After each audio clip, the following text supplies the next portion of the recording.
I like to joke around a lot on my channel. But today, I want to talk about something serious.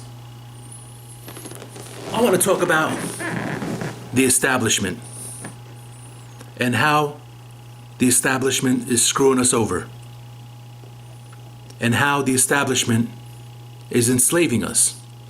This system is not something that we created or our parents created. This system has been here since way before we were born.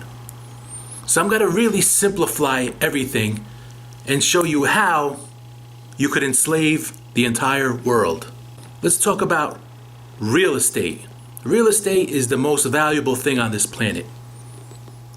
Don't let anybody else fool you and make you think it's diamonds or something ridiculous like that. But real estate is wealth. I'm going to show you how the banking system is enslaving you, me, the entire country, and trying to enslave the entire planet. You got to excuse my low-tech approach to explaining this. I just made a diagram right here. All right, I hope you can see that diagram right there. All right. This thing right in the middle is a house for sale. Nice house, modest house. And the asking price is only $50,000. And these are our prospective buyers and how much money that they have in their bank account. You got Joe with $30,000, Jack with $15,000, Jill with $45,000, Tom with negative $5,000 because he's still paying off his car. Dick has 0. Harry has $65,000. Mary has $2,000. Jose has $15,000. And Maria has $33,000. And Linda has $40,000. So these are 10 prospective buyers to this one house. All right. So based on just their savings alone, only Harry can afford this house. He worked for it. He busted his ass for the last 5 years and he saved up. And he said, you know what? I want to buy me a house.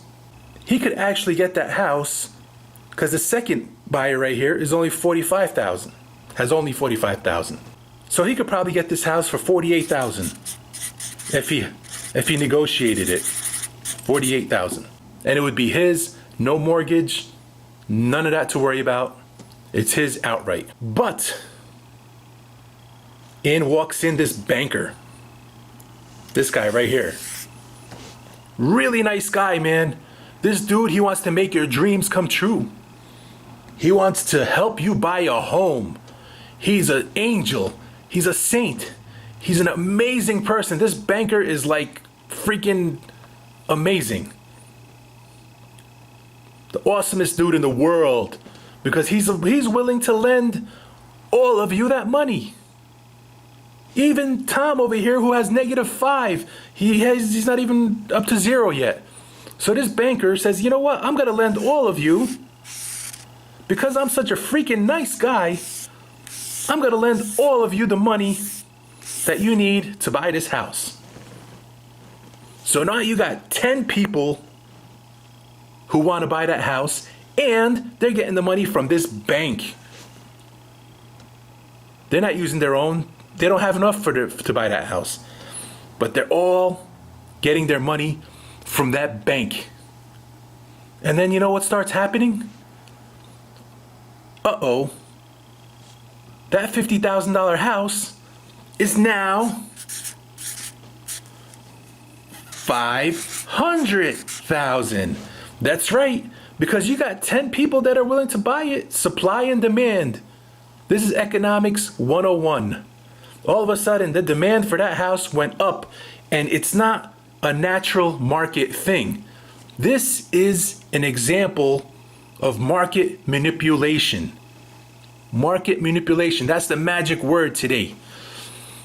So by issuing loans to all these people, by issuing prospective mortgages to all these people, that $50,000 house went up to $500,000. And then some sucker, Dick with no money, is probably going to buy that house for $500,000. So he signs a mortgage, right? He signs his life away. They say, hey man, Dick is 30 years old. They say, you know what? You could pay us back in 30 years.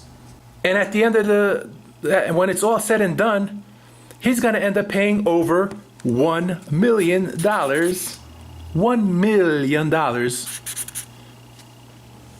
for that house. This is what's happening on a large scale throughout the entire world. In the USA, which is considered to be a first world country, only 29% of the homes are owned free and clear with the deed. The deed is only when you get that deed is when you really own the house. If you get a mortgage and you move in, you still don't own that house. So the banks own 71% of everything in this country. Every home in this country. The houses have become so expensive that an ordinary working person can never ever buy one without entering into a loan with this really nice guy, this bank right here. What an awesome dude that guy is for hooking us up, man. So now everybody's looking at $500,000 houses and begging banks. Banks can't freaking give away enough mortgages. Everybody's applying for loans and they're doing shit to get their credit rating up and pandering to these fucking assholes. These fucking cocksucking leeches to society that we call the fucking banking system. And where does the bank get its money? You ever think of that? Well, it all goes back to the Federal Reserve. That's right. I know you heard that word before a lot. In these conspiracy theory people, they keep throwing that word around. Man, the Federal Reserve is a private entity. And you know what? They're freaking right, man. We're in a situation where there are 6 empty homes. There are 6 empty homes for every homeless person. This basic economics 101. This is something that's been going around for hundreds of years. And how we can fix this is a whole nother can of worms, and I'm going to save that for another video. That's the situation we're in. Now I see a lot of people protesting, the police, the politicians, Donald Trump. They are not the enemy. This is a problem that if we don't solve it in our lifetime, next generation is going to be stuck with a freaking time bomb in their hands. We need to stop protesting silly things, man, and we got to hold the fire under the feet of our legislators to fix things, man. I know the atheists are going to hate me, and the non-religious people, they're going to hate me for saying this, but Jesus was right. When Jesus kicked out those moneylenders from the temple, he was right. Because your home is your temple. You got to kick out the moneylenders. Muhammad was right. When Muhammad said it's forbidden to collect or pay interest, it's haram to collect or pay interest, he was right. Jesus was right. Muhammad was right. They were right. These moneylenders are the enemy, not the cops.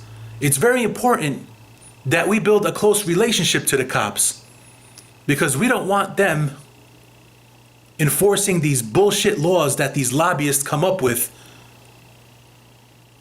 to screw the people. And a lot of you are saying, hey man, I'm comfortable, I get my paycheck and I have a nice little apartment and I have my RAV4 and I got food on the table. Yeah, everything's okay. But that's what the sheep out in the prairie say too. The sheep, when they're wandering around, they're saying, hey man, this place ain't too bad. I got plenty of grass to eat. I got plenty of water. Hey man, it's not so bad. Until it's time for the slaughterhouse. Well, in my opinion, this right here is the main problem facing the world. This is what's causing all the poverty, all the war, all the bullshit that's going on in the world right now. This is it.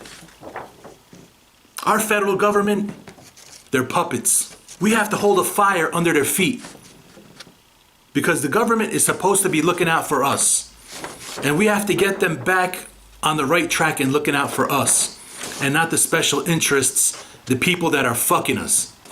Now, if we could outlaw mortgages, outlaw finance altogether, it's going to be a hard reset on our economy. And the people in power, the people that own 71% of this country, it's in their best interest to keep the system going the way it is.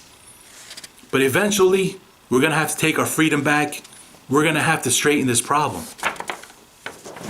Like I said, this is the biggest problem facing the world today. But who the fuck am I? I'm just some asshole with a camera.